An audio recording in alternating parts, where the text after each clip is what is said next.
Hi, Phil. Thanks so much for joining us today on the channel. And yeah, feel free to introduce yourself and explain a bit about your story. Yeah, well, thanks for inviting me to chat. Um, yeah, my name is Phillip Hoover. I'm in California. I was living in Los Angeles for the last 10 years, but when I got sick almost 2 years ago, I had to, after about a year of being sick, I realized it wasn't really going to work out. My wife and I Mhm. just sort of trying to be on our own in Los Angeles. I'd gotten to a point where my health was bad enough that I needed to move back up to Northern California, where my parents live and where I primarily grew up. Um, I've lived in Northern California from age 10 to about 26, and before then lived in Chicago. So yeah, I'm here now in the Bay Area, and yeah, so before I had COVID, I'd say my health was pretty good. Um, there was nothing really major that stood out other than some fairly, well, I guess sort of fairly minor things. Like I had some gut trouble and some allergies, but pretty typical, nothing that was really interfered with my life too much. I guess the biggest thing for me was some anxiety, kind of a nothing that was ever diagnosed, but I just know that I had um, probably more anxiety than your average folks. And that was something I kind of self medicated for many years when I was younger, and took me a while to sort of realize that I had anxiety. Um, but it was something that never, really got in the way of my life. I think I would consider myself to be a healthy and pretty high functioning person. Before I got COVID, I was working full time. My wife and I were living in Los Angeles. Um, yeah, things were just fairly normal. And then I got sick um, June 2022, and that was after having been really careful to avoid getting sick. My wife and I took COVID very seriously. Um, when the vaccines showed up in 2021, we both got vaccinated, um, and we both had our initial two vaccines, and just like I think everyone else at that time, we were like, oh, we're good, right? We got vaccinated. That was before Yeah. they knew, Mhm. oh, you can be vaccinated and still get COVID. Then that started coming. It was like, oh, great, right? Yeah. Um, and then we got vaccinated, and we felt pretty confident that we had protection from the vaccine, right? And then that's Yeah. when we started hearing anecdotes of people having breakthrough infections, is what they called them then. Where COVID breaks through the virus, the immunity you get from the vaccine. But then that ended up being very common. Everyone got COVID after getting vaccinated. But anyways, we got COVID in June of 2022. My wife and I both got it. At the time, we saw it as just like, let's just get it over with. Kind of like, we've been hiding from this virus for 2.5 years. Let's just cross our fingers and hope it's not too bad. And then for my wife, it was not great. She had a rough go of it. My acute infection was a little worse, but nothing too crazy. I had a fever for a few days. I felt weak, fatigued. I had chills and kind of just like it was like a really bad flu for me for like about 3 days. Yeah. And then I started feeling better enough to where I was um, going out running some errands. Once I had maybe about 7 or 8 days in, with a mask on, going, just kind of sort of getting back to life.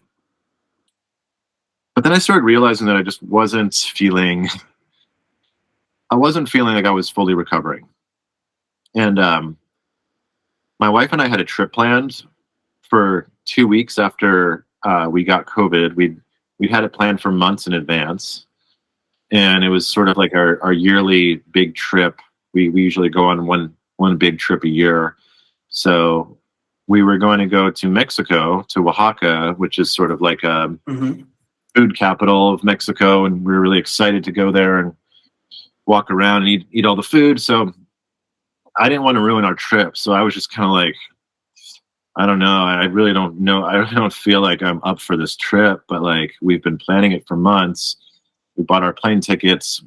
We have non-refundable deposits on hotels and stuff. So we ended up going to Mexico. I felt I was already having symptoms of, I didn't know it at the time, but it was like dysautonomia symptoms. So, Okay. Some POTS a little bit, post-orthostatic tachycardia syndrome, which is something that's not uncommon with long COVID patients. So when we were in Mexico, the sun on my skin just felt weird. Like, this is too hot, but it wasn't too hot. And at night when it would be cold, it just felt like I was chilled to the bone. It was very kind of strange temperature regulation symptoms. I also couldn't taste and smell fully yet. So we were in this, that was sort of torturous, because we were in this city, Oaxaca, which is known for its food. And I could only taste things like 20 or 30%. But I was like, oh, well. But then after about 4 days. I can relate to the tasting. Yeah. And then the insomnia, the insomnia got really bad. So about 4 days into our trip, what was supposed to be a 2-week trip, the insomnia and anxiety got out of control. And I ended up basically breaking down into tears and telling my wife, I have to go home. I can't be here. I didn't really know what was going on yet. I didn't attribute it to long COVID, but I did attribute it to COVID. I thought maybe this is just, I'm still in the recovery phase. So we flew home, and I felt like, I was like, man, I guess my anxiety is just kind of like, has reached new heights. But I kind of knew in my gut this was something beyond anxiety. This felt like something much more intense and unhinged than anxiety. So we went back to LA, and I continued to struggle with sleep. I'd say, like, to make a long story short here, the next 2 months were characterized just by, like, I was just kind of floating in like a foggy malaise. I would get up late, but I would have trouble sleeping at night. I would kind of just like stumble through the day. I would end up having to take several naps. My body felt really weak. I was still having this overwhelming sense of dread and anxiety, just sort of terrible feelings in my chest and in my head. And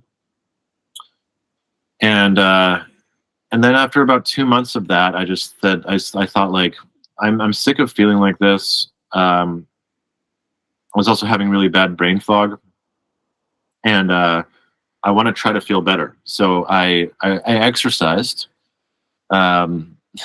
which a lot of people with long COVID know that is not really a great idea. You're supposed to rest and take it easy, but it had been 2 months. So I really felt like, okay, I'm in the clear. I don't have long COVID because it had been 2 months, right? So anyways, I exercised really hard a couple days in a row, and I felt really great for like a day. And then the next day, I had this terrible sensation of like a nail being hammered into the middle of my forehead. And I knew something was wrong then. And then basically over the next few days to weeks, my health completely fell apart. So this is called post-exertional malaise, right? That you're probably well aware of. Mm-hmm. My body reacted to the exercise in an extreme way. And there's a lot of people with long COVID whose COVID goes from kind of medium long COVID to like real hardcore long COVID from exercise, right? Okay. So that's what happened to me. I ended up acquiring within the next few weeks about 27 symptoms. So I had everything from temporomandibular joint dysfunction, pain in my jaw, that caused trigeminal neuralgia, which is also called suicide pain because it's so painful. I was in the emergency room for that. Mm-hmm. I started having migraines that were so bad it felt like I was basically being held upside down all day long. The pressure in my head, the neuroinflammation was really extreme. And what else? I kind of ping ponged between chills and hot flashes. I had chronic fatigue, so one day I tried doing the dishes and realized I couldn't do more than 3 dishes without needing to lay down. I suddenly acquired my dysautonomia, which I think I had before right after COVID, got turned up to 10. So my heart rate would go up to 150 beats per minute just standing up, walking around the house. I can't even actually remember all of the symptoms, but it was terrible. I had light and sound sensitivity. Ultimately,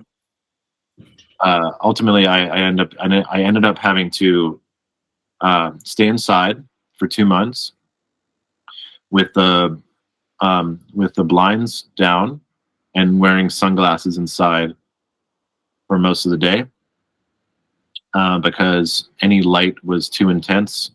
It would trigger my migraines to get worse.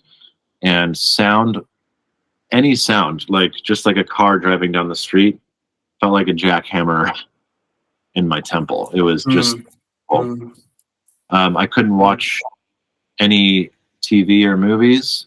I couldn't look at screens really. My brain fog got so bad that I couldn't even understand a simple TV show if I tried to watch one. So it was kind of pointless to watch TV anyways. Wow. I'm probably forgetting about 10 symptoms here, but another one I can remember is I started having auditory hallucinations, and that was really scary. My wife woke up at like 4 a.m. to find me standing at the window of our bedroom, looking outside for the ice cream truck that I thought I heard outside. I don't know if you. Wow. I don't know if in South Africa you have like. In the United States, our ice cream trucks, they make like this. They play this song when they come down the street. We do have them here. They're not as common in I'd say the pop culture, but they definitely here. Yeah. Yeah. So I heard an ice cream truck outside, so I went to go look for it because I thought, why is there an ice cream truck outside? It's 4 a.m. But there was no ice cream truck. It was just in my head, and I didn't tell my wife at first because I didn't want to scare her.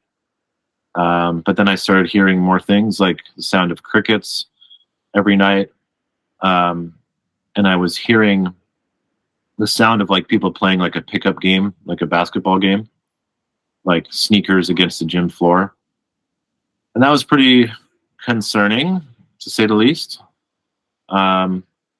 Yeah, so all of these things sort of added up to leaving me disabled and housebound for about 2 to 3 months. That was like September through or more like August, September, October, and part of November of 2022. Yeah. Wow. Then just to jump in there, from your vaccines, you had what's the brand of vaccine that you had? I had a Pfizer. Yeah. 2 Pfizers, yeah. Same as me. Okay. So you had your 2 Pfizers. What is your time period post-vaccination to your acute infection? Yeah, so I had my 2 Pfizer shots in March of 2021, and then I had a COVID booster shot in October of 2021. And then I got COVID in June of 2022. So my closest booster to my acute infection was about 7 months or 8 months before. Yeah. Sure. Okay. But I mean, during this time now, you've had your vaccines, you've had your booster, towards the end of the year, 2021. Now for 7 months, do you feel any symptoms? Are there any side effects, or are you feeling fine for that period of time? After the booster, before I got COVID, yeah, I was feeling okay. Whenever I would get a booster for a day, I would feel a little bit funky, but generally okay. Yeah. Sure. So it's interesting to me, like a lot of people I've spoken to, they would say, "Oh, did you get the vaccines? That's why you've got long COVID." Mhm. It's vaccine related, which in some people it definitely could be a vaccine injury, which I'm seeing firsthand now that I've started this channel, talking to different people. And Yeah. I just wanted, in your opinion, do you think there is something linked to the vaccine, or do you think it's really just that acute infection? Oh, I definitely think there's something linked to the vaccine. Yeah, so I'll just explain quickly why I think that. I recovered a lot from my acute infection, the one I just explained to you.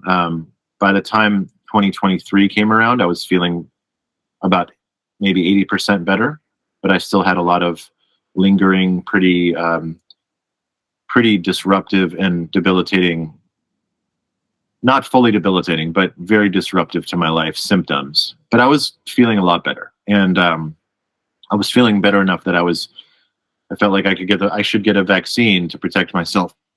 And this was my doctors encouraging this and everything. So I got a vaccine after my COVID infection in January of 2023. And when I got that vaccine, it actually exacerbated some of my long COVID symptoms.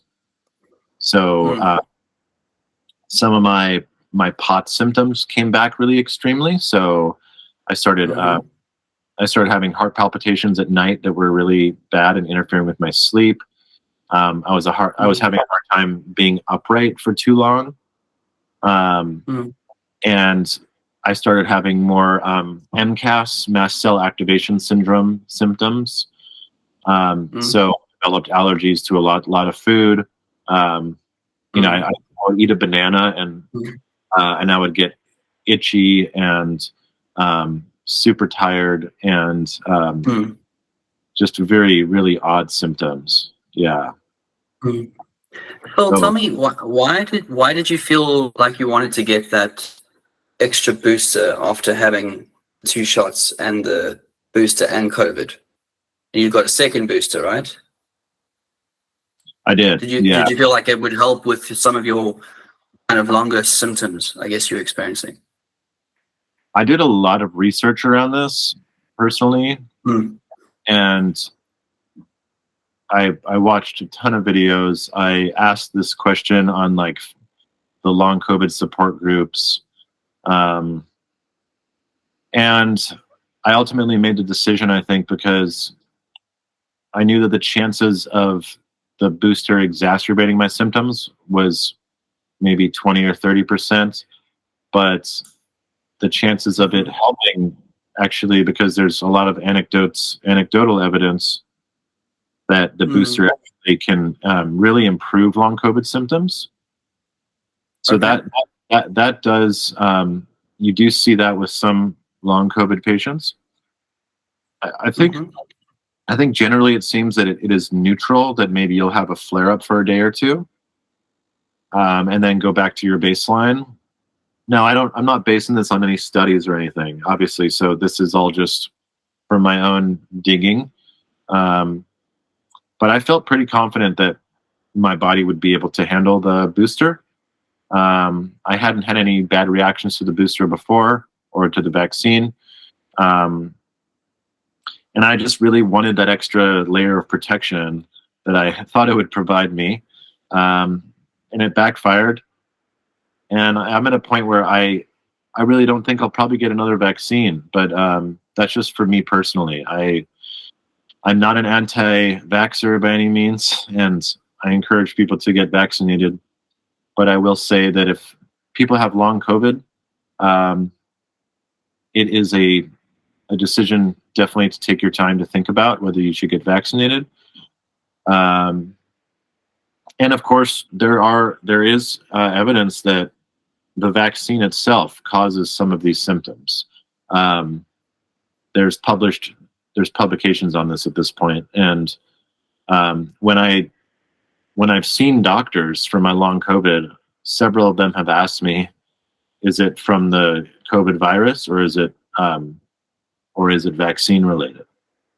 So doctors are aware of this. Yeah. At this, I think the majority of doctors are aware of this.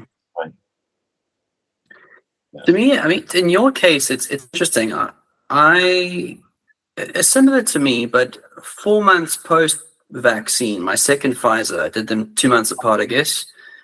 September or November 2022, or I could September. Yeah, that sounds right. No, I lie. September, November 2022. My brain fog is also a little bad at times.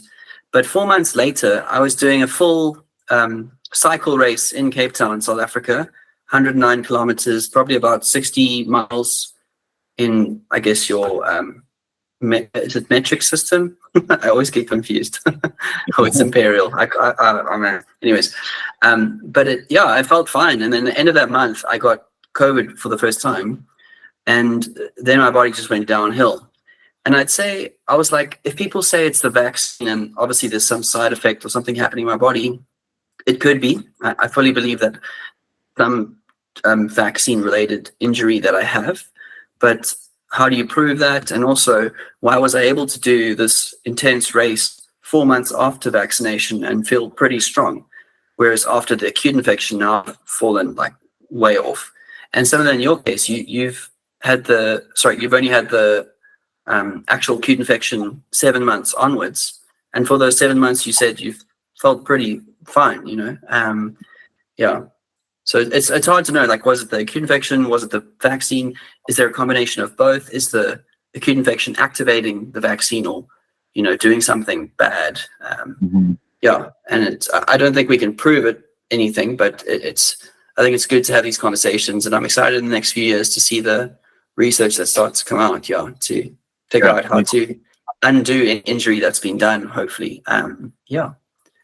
And tell me about treatments. What have you tried? Have you looked at anticoagulants, blood thinning, nattokinase, anything to help supplement wise as well? What have doctors been saying in your side? Yeah, so I've tried a ton of things. Initially, I forgot to mention one of my worst symptoms initially was my gastrointestinal issues. So basically my gut was just like broken. Like my gut didn't work. And so I had to address that. I took an antibiotic called Xifaxan, which is supposed to treat small intestinal bacterial overgrowth, something called SIBO, that is also... Okay. Yeah, it means there's a dysbiosis in your microbiome. So there's an overgrowth of bad bacteria. So I took a antibiotic for that, and then I started a probiotic that was really helpful. That kind of got my gut regulated. A lot of the immune system actually exists in your gut. So so getting and then your serotonin is also produced in your gut. So it's just I think gut health is so important with long COVID, and I think that probably my gut health before long COVID wasn't perfect. Maybe it was sort of fragile and easily destroyed by COVID. So anyways, I had to really work on my gut through all those things, and then also diet and stuff. I'd say the other things that have helped me um, in bigger ways have been um, acupuncture. It was really helpful in just sort of, I think, calming down my nervous system. There's a Yeah. I don't know how much you experience this or can relate to this, but for me, it was like my fight or flight system was turned all the way up. So Yeah. Yeah. like the feeling of like when you're about to, if you've like almost been in a car accident, like that adrenaline rush you get. Um, Yeah. But constantly. Yeah. yeah, I just felt like that Wow. all the time. I couldn't turn it off. Wow. So Had acupuncture, you, sorry, Phil, had you previously experienced any anxiety or mental health symptoms prior to the pandemic? yeah, I had anxiety, but it was always very manageable. Um, Yeah. So and it COVID was, just kind of turned up the knob to like 10 yeah, plus, basically. Yeah. Wow. yeah. Sure. Um, Hmm. so so acupuncture, basically like all this stuff that I wish I had learned earlier in life that I probably should have started, meditation, um, like very gentle yoga, breath work has been really, really helpful. So I learned how to do like box breathing, um, and different kinds of breathing techniques. There's one called the physiological sigh that is helpful. Um, there's there's one I do called 4-7-8, where you breathe in for 4 seconds, hold for 7, breathe out for 8. Basically, um, there's all these different breath work techniques, but really what's important is the out breath is longer than the in breath, because that tells your body that kind of tells your body that you're safe. It's the kind of shallow chest breathing that's really not good for your nervous system. So the breath work's helped. I've also done hyperbaric oxygen therapy. I've done probably about 15 rounds of that, and that's really helped with Oh, brain. wow. Yeah. Hmm. Did it help with any of the chronic fatigue at all? Um, yeah, I think it was sort of I attribute that to like a big turning point in my recovery. I had kind of plateaued, I feel like. So hyperbaric oxygen therapy definitely helped with energy, with brain fog. It also even, I feel like, reduced some of my pain. I had long COVID left me with some chronic pain issues. Um, so I would say that was tremendously helpful. And then also um, cold water therapy has been helpful. So cold showers. And then some people might think this is a little out there, but um, in California, I have access to psilocybin mushrooms, so magic mushrooms, um, Okay. and I have used those in a microdose. So instead of using enough of a dose to really like hallucinate, you use a microdose, which Yeah. is like a 30th of the dose you would use to actually go on a psychedelic journey. um, Oh, wow. it's just enough to sort of feel a little bit different, and that has really helped with like I think calming my nervous system down as well, and kind of it's helped Mm, in mm. my sort of mental health healing. Yeah. Yeah, just reinforcing this feeling of like safety, and like sort of putting me into a better relationship with my body, really. Mm. Mhm. Do you think the anxiety symptoms that people are often getting diagnosed with, sometimes misdiagnosed because they just attribute long COVID or their heart issues and things to these anxious states, but in your perspective, do you think it's COVID that affected your gut and then naturally had a knock-on effect to your brain and your like mental chemical balance, I guess, or do you think it's more just the stress of going through these different symptoms that made you feel more anxious? Mm. Yeah, it's hard to know. Like, I do think it's a multi-factor situation. So for me, I think it started in the gut. Um, there's a lot of communication between the gut and brain. I think that the gut brain axis for me was thrown off. There's also a lot of evidence about what COVID does to the vagus nerve.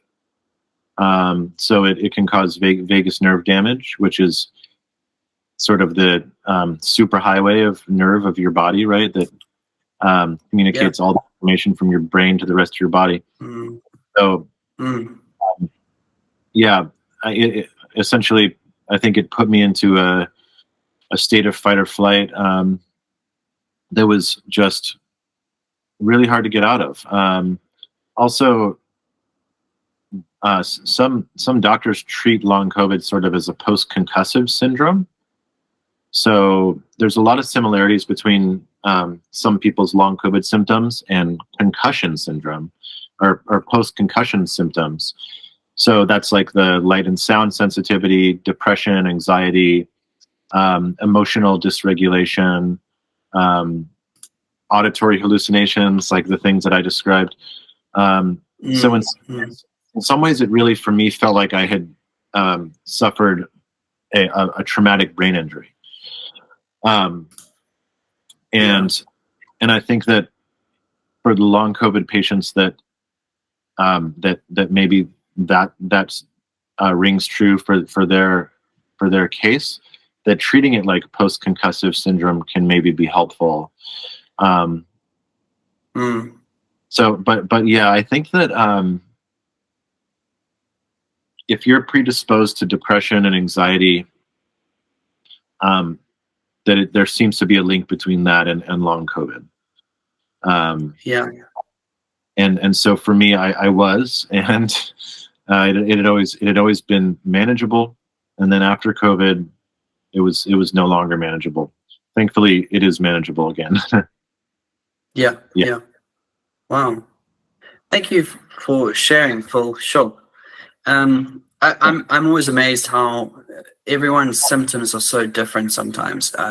Like my symptoms have been pretty, I'd say, quite chilled, relaxed in comparison to that. I've had obviously the intense fatigue, like sleeping the whole night, the whole day, sometimes 2 days without eating much, and also the body aches. I have these weird aches all over my body, like I've been hit to my muscle or worked a muscle too hard.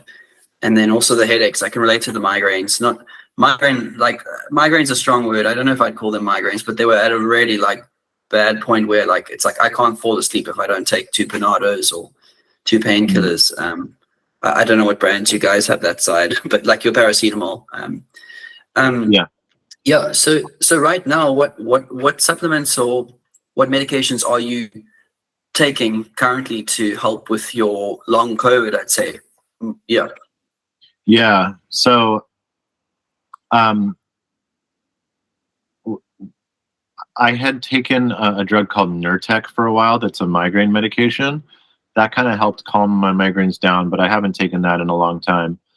What I'm taking now is I take N-acetylcysteine. It's called NAC. I think it's a pretty widely used supplement in the long COVID community. I also use. I've heard of it. Yeah. I also use glutathione, which is similar to NAC. NAC is a precursor. It's like an amino acid that produces more glutathione. So that's supposed to help with your energy. And luckily for me, it did. Some people don't really respond to it very well or very effectively. I did, so I'm happy. I'm still using that. I also take CoQ10, which is good for heart health and also energy. So I use some of these supplements that help with mitochondrial function because, from my understanding, COVID can do some mitochondrial damage that is, which then can result in energy depletion, in issues with energy. Yeah. And I also take I take a lot of just basic stuff like zinc and vitamin C and vitamin D. I take nattokinase. Yes, I know that one. Yeah, and that's just because I know that long COVID also causes endothelial dysfunction in the blood cells, the blood vessels. Yes. Yeah. And so I take it. I've never been diagnosed with any vascular issues or endothelial issues, but I take it sort of just because I want to cover my bases. I also take. I think it's. Sorry, you finish. Oh, sorry. Yeah, there's a little bit of a lag, I think, in the video. I also take when I was going through the really bad anxiety of long COVID, I ended up getting on a very low dose of Klonopin, which is a benzodiazepine, like Xanax or Valium. I'm on a very low dose of that, and I am trying to kind of, now that I'm feeling much more stable and kind of not fully recovered, but probably like 85%.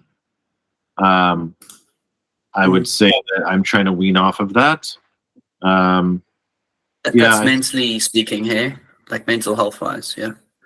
Yeah. So a benzodiazepine, is that similar to an SSRI, or is it a different type of molecule?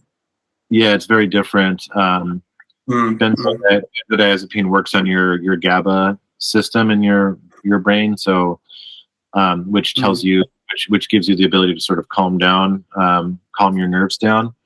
I just take it because I developed really severe insomnia when I got COVID, so I've used it to try to help me sleep, and I'm ready to kind of, I'm weaning off of it. I'm ready to stop it.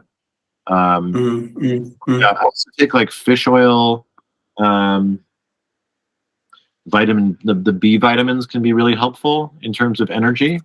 So I take a B vitamin complex. Yeah, I think that that about covers it. I also take an antihistamine because I do have some MCAS issues. Yeah. I've heard antihistamines can assist quite a bit, yeah. I think it's like, it almost feels like my immune response is just like on level 10, like so often. And my body's working so hard. It's like fighting off all these things. Yeah. I'm really interested to hear more about the nattokinase or nattokinase. Probably the correct pronunciation, as you said. It's something I'm considering doing. There's a guy called Peter McCullough, a doctor who does the curcumin, the bromelain, I think it's bromelain or bromelain, and this nattokinase as like a combination to help get rid of spike protein in the body. So some treatment I'm still exploring as an option. Right now, I've just been doing the anticoagulants, the triple therapy for about 8 months with Dr. Laubscher here in Stellenbosch, which is definitely helping, but it's kind of like thing of like, how do you get to 60, 70, 80%? How do you get the full 100, you know? And what does that look like? How long is that going to take? I don't know. Yeah, it's very difficult. So tell me about your work. Have you been able to manage to keep your job, to work remotely or part-time? And what does a kind of a week look like for you in your life? Yeah, well, I'm glad that the anticoagulant therapy you seem to be responding to it. That's good. And thanks. And also, it's interesting that in South Africa, there's actually, I know that there's more accessibility to some of these like endothelial protocols, like where they can actually detect the microclots. We don't have that technology here for some reason in the United States. Seems ridiculous.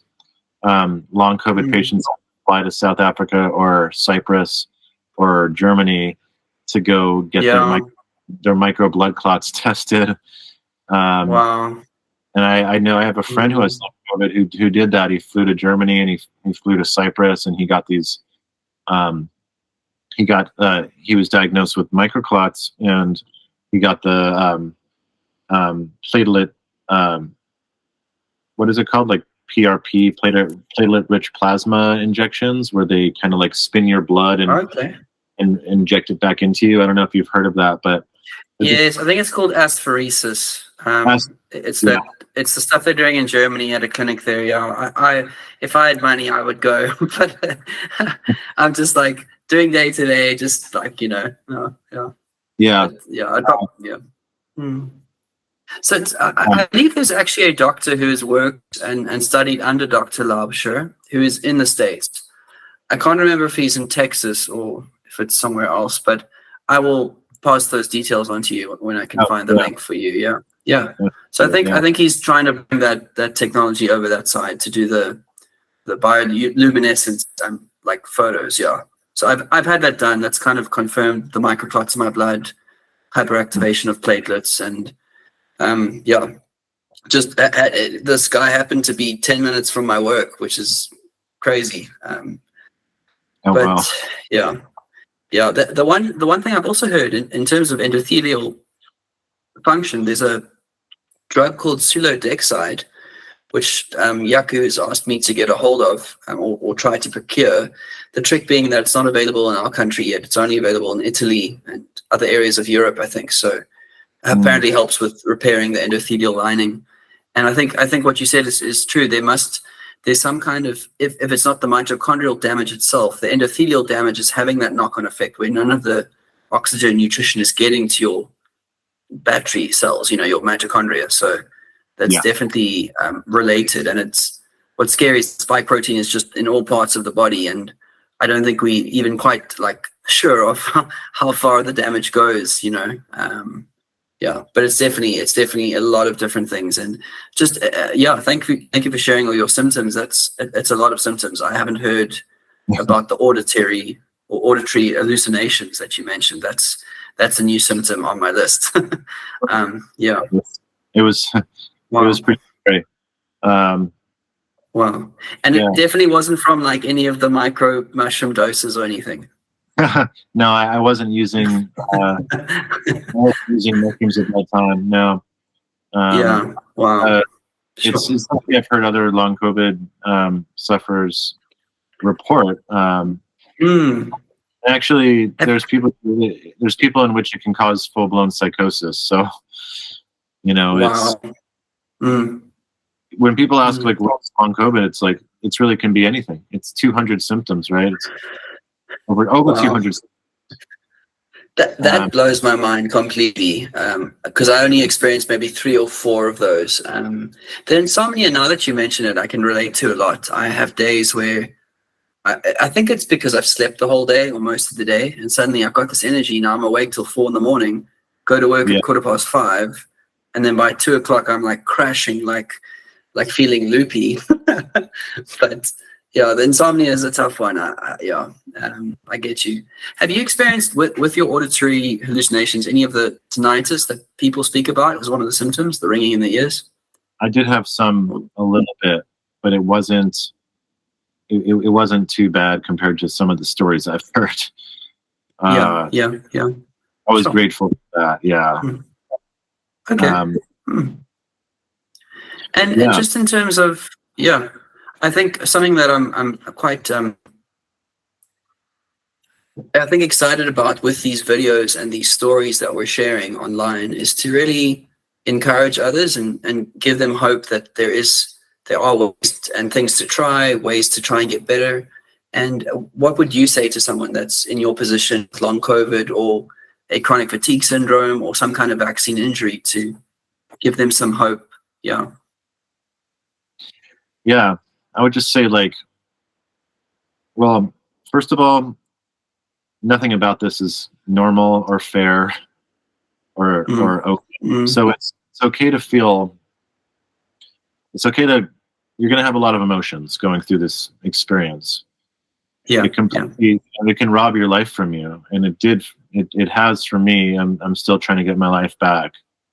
Um, Mm, so experiencing grief for your former life, um, grief over your symptoms that you're experiencing, your chronic pain or your fatigue or whatever myriad symptoms you may be going through. It's okay to grieve that you're experiencing that, and that you mm, and to miss your former life. So that's normal. And mm, I'd say it's even healthy to grieve. Um, you know, I'd say that just keep on taking it one day at a time, because when you have an illness like this, suddenly everything seems scary and overwhelming. The future, where am I going to be in a year from now? Am I still going to have these symptoms? Am I going to be able to work again? Am I going to be able to accomplish a lot of the goals I had in life?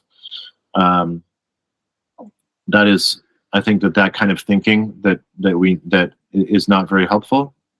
Um, just taking it one day at a time and just being really kind to yourself. And I think that you have to learn to practice really kind of like radical self-kindness when you have chronic illness. Um, it's very easy to be really angry at your body and really upset with where you are, maybe with this illness. Um, but just taking it a day at a time, and leaning on your support systems where you can, asking for help, um, and just keep trying stuff, and just, you know, try to have some hope that, there is another side to this, because I've seen it in so many people. I've seen so many people improve, and I've gotten a lot better in a lot of ways myself. So just keep hanging in there, be nice to yourself, and just take it one day at a time. Thanks, Phil. I think that's really helpful. A lot of my 20s I spent battling various mental health, like things of depression, anxiety, and I can really relate to that. Just taking one day at a time. It's a Mhm. very good way just to try and like live in the present moment and not let the depression of past events or like future anxieties take over your mind. Yeah, I was just going to ask. So just to clarify that timeline. So you had your two vaccines and a booster throughout the course of 2021. Then 7 months later, you've now your acute infection was 2022. What month was that? It was June 2022. Okay, wow. So yeah, it's like literally 2 months after I had the acute infection and went downhill. So yeah, Mm. you're almost on 2 years now with this disease. Sorry. Yeah. Yeah. Wow.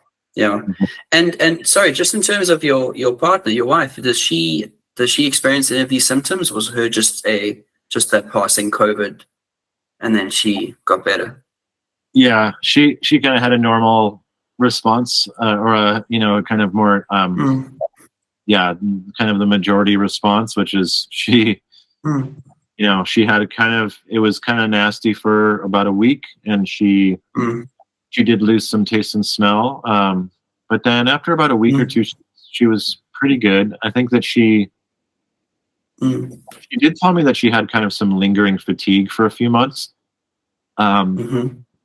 but nothing like what you or I have seen. Yeah. From what you described, your symptoms, what we've experienced. Mm. Uh, So yeah, she and can still exercise and live a pretty normal life, I guess. yeah, Wow. you can. Mm. It's And interesting. yourself, Yeah. exercise wise?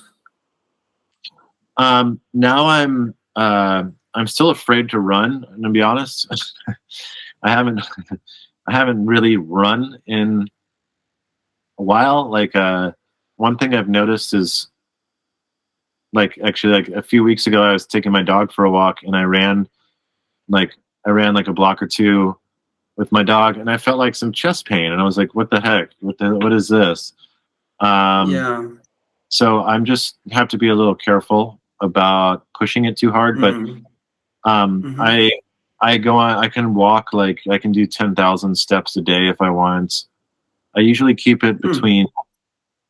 I usually end up walking about 7,500 steps a day. I've got to 20,000 on a hike without any real repercussions besides like muscle. I still have like weird muscle cramp stuff. So yeah. well, I'll have like pain in my, like I'm feeling pain in my calf muscles today. Yesterday I did a short hike. That's it. That's about the extent of my exercise. I do some like pretty mild weightlifting, nothing hardcore. Yeah, that's about it. Well, I'd say just being able to go on a hike sounds really like good progress. That's amazing. Yeah. Yeah. I mean, I used to cycle sometimes like 70, 80 Ks on the weekend, and now I like don't cycle anymore. So hopefully I can build up slowly in the next couple of months, 2 years or so. But sorry, just so yourself and your wife, did you both get the same shots, same boosters, everything together? All the same stuff. Yep. Wow. It's so interesting. It's almost like, do you have thoughts on why it's happening to certain people, not others? Do you think it's blood type, genetics, stress at the time, gut health issues, or immune response, or immune system issues? Yeah, I think it could be all sorts of things. So like, I think a huge factor is your gut health, because your gut health controls so much of your immune health. So I think for me it was an autoimmune overreaction. So, you know, the microglia in my brain, that's the sort of the immune cells that are in your brain, become hyperactive, and they get turned on, and they don't want to turn back off. I think that might have helped cause some of my sort of concussion-like symptoms. I do think like I said, that if people experience mental health issues, that seems to be a predisposition to long COVID. Also, if you have autoimmune issues, certainly that predisposes you. There's also if you've had Lyme disease or Epstein-Barr, and various kinds of viruses, then those that are dormant, those can be awakened by COVID, unfortunately. So that definitely predisposes some people. So there's a variety of, I think, of factors that go into it. I wish I knew exactly all of the different reasons, and I do hope that with more research in the coming years that they're able to determine that better, who's more predisposed to this and who's not. Yeah, I can share touching on that Epstein-Barr virus. I got told by a specialist that I went to see for gut health issues, hoping that was the issue with this chronic fatigue. She said she's picking up signs that I've had glandular fever, and I said, no, I've never had glandular fever in my life. And it's like basically like she's seeing this pattern that COVID is triggering dormant viruses like that, and it's quite scary. I wanted to just last point, actually, was to touch back on the beginning. I didn't want to interrupt you while you were sharing the story, but I think for listeners who don't know a lot about dysautonomia and the POTS, what could you explain a bit more about that as far as you understand it? I'm not too educated on that myself. Yeah, so you have your autonomic nervous system, which essentially controls all the things that you don't really have to think about. That's why it's called, the autonomic, the sort of automatic functions of your body. So that's anything from your bladder to your respiration to your heart rate, your blood pressure, all sorts of things. So when for some people, when they get long COVID, it triggers dysautonomia, which is a dysregulation of the autonomic nervous system. And you can imagine when all of these really important automatic functions of your body start going haywire, what kind of chaos can I can happen. imagine. Yeah. So, Wow. it affected my sleep because your autonomic nervous system helps you wind down to sleep. It Mm. affected my body's response to hot and cold because it turns out that part of your autonomic nervous system is when you go outside and it's a little chilly, your autonomic nervous system will kind of help warm you up a little bit and help you adapt to that. So my body was not adapting to hot weather or cold weather. So I would be freezing or I would be overheating. Um, and then one of the worst parts of it is just the POTS, the post orthostatic tachycardia syndrome. That's when you stand up, you're usually for a healthy person, when you stand up, your blood vessels in your lower part of your body are supposed to shoot blood up into the upper part of your body. Your blood vessels constrict, and when you stand up, your heart rate usually goes up 10 or 15 beats per minute, and then it starts going back down to your sort of resting heart rate. For people with POTS, that doesn't really work properly. So in order to keep the blood in your upper body and enough blood in your head to prevent you from fainting, your body, when you have POTS, your heart ends up working overtime.